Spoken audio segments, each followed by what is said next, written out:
नमस्कार दोस्तों, मेरे YouTube चैनल में आप सभी का दिल से बहुत बहुत स्वागत है। दोस्तों, जो नॉलेज मैं अपने YouTube चैनल में आज लेकर आया हूँ, ये बहुत ही अच्छा नॉलेज है। आज मैं आपको ELCB के बारे में बताऊँगा। मैं जो आपको बताने वाला हूँ, इसके बारे में काफ़ी कम लोग जानते हैं। मैक्सिमम लोगों को इसके बारे में पता नहीं होता है।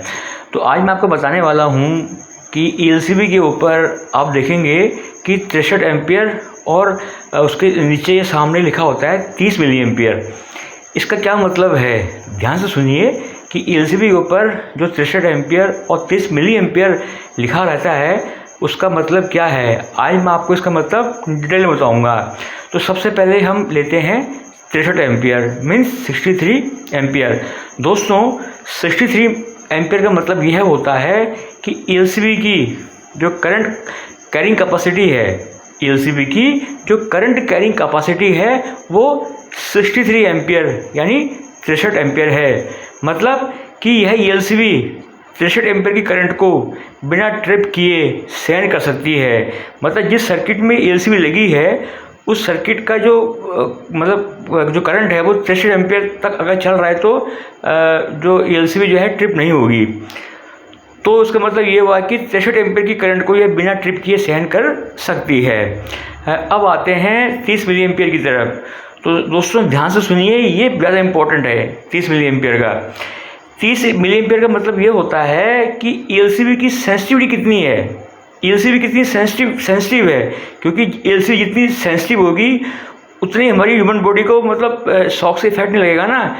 तो 30 मिली एम्पियर या उससे अधिक का लीकेज करंट अगर सर्किट में फ्लो होगा, ध्यान सुनिए कि 30 मिली एम्पियर या उससे अधिक का लीकेज करंट अगर सर्किट में फ्लो होगा तो ELCB अपने आप को ट्रिप करके सर्किट को ब्रेक कर देगी और ह्यूमन बॉडी को कोई नुकसान नहीं पहुंचेगा। अब मैं आपको बताता हूं डिटेल में कि ये सर्किट को ब्रेक कैसे करती है, ELCB का काम क्या है। सपोज दैट हमने कोई मोटर चल रही है, हमारी 3 फेज की मोटर, ठीक है, उसको अर्थिंग करना है।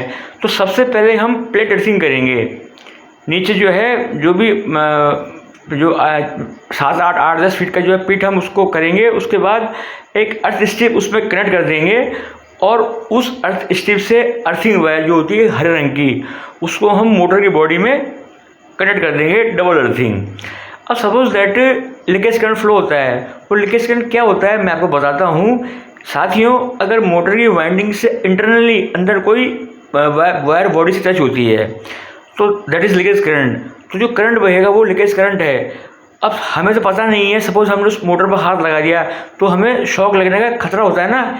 लेकिन अगर उस मोटर में डबल अर्थिंग वायर कनेक्ट है तो लीकेज करंट उस अर्थ वायर से होकर, वो अर्थ वायर स्ट्रिप से कनेक्टेड है तो लीकेज करंट उस अर्थ वायर से होकर स्ट्रिप में जाएगा और स्ट्रिप से होता हुआ सीधे पीठ में चला जाएगा। तो जो लीकेज करंट है वो ग्राउंड हो जाएगा।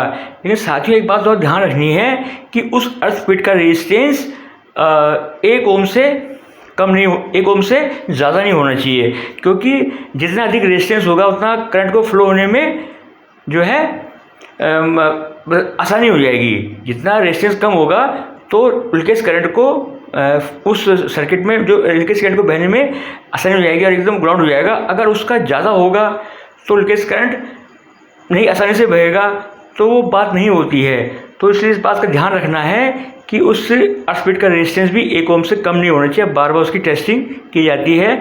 उस इक्विपमेंट के बारे में मैं आपको बाद में बताऊंगा कि वो कौन सा इक्विपमेंट है कि उससे जो है टेस्टिंग होती है। मैं साथियों सबसे और आपको एक चीज़ मैं बताना भूल गया था कि ELCB की फुल फॉर्म क्या होती है। मैं आपको बताता हूँ कि ELCB फुल फॉर्म होती है अर्थ leakage circuit breaker. Means earth leakage होने पर सर्किट को ब्रेक कर देती है। साथियों, इसमें एक CBCT होता है ELCB के अंदर, मैं आपको बताऊँ डिटेल में। CBCT मतलब core balance current transformer. Suppose 21 circuit में 10 एम्पियर का करंट फ्लो हो रहा है तो वापस भी 10 एम्पियर ही जाएगा न्यूट्रल के द्वारा। इसका मतलब सर्किट हेल्दी है। अगर किसी कारणवश लीकेज करंट फ्लो होता है तो suppose that 4 ampere leakage current flow हो गया तो 6 एम्पियर ही वापस जाएगा। तो उस समय जो है ये CBCT एक्साइटेड हो जाता है और वह रिले को जो है तो रिले एक्टिव हो जाती है, रिले ऑपरेट हो जाती है। और जैसे रिले ऑपरेट होती है वो प्लंजर को खींच देती है और ELCB ट्रिप हो जाती है। और जो लीकेज करंट है वो ग्रीन वायर के होते हुए वह ग्राउंड हो जाता है। तो इस तरह से ह्यूमन बॉडी को की प्रोटेक्शन आती है, ह्यूमन बॉडी को करंट नहीं लगता है। तो मुझे उम्मीद है कि आज का ये वीडियो आपकी समझ में आ गया होगा। बहुत ही अच्छा ह्यूमन बॉडी से की सेफ्टी से रिलेटेड ये वीडियो था। मुझे उम्मीद है कि वीडियो आपकी समझ में आ गया होगा। दोस्तों, अगर आपको ये वीडियो अच्छा लगा होगा तो आप इस वीडियो को लाइक कर सकते हैं, मेरे चैनल को सब्सक्राइब करके उसको आप आगे अपने फ्रेंड सर्कल में भी इसको शेयर कर सकते हैं। और मैं एक बार फिर से आप कहूँगा, अपने कीमती समय निकाल कर इस वीडियो को देखिए और लाइक सब्सक्राइब आके इसको फॉरवर्ड कीजिए। और मैं अंत में कहूँगा कि आप अपना कीमती समय निकाल कर मेरे इस वीडियो को देखेंगे। इस वीडियो को देखने के लिए मैं एक बार फिर से आप सभी का दिल से बहुत बहुत धन्यवाद करता हूँ।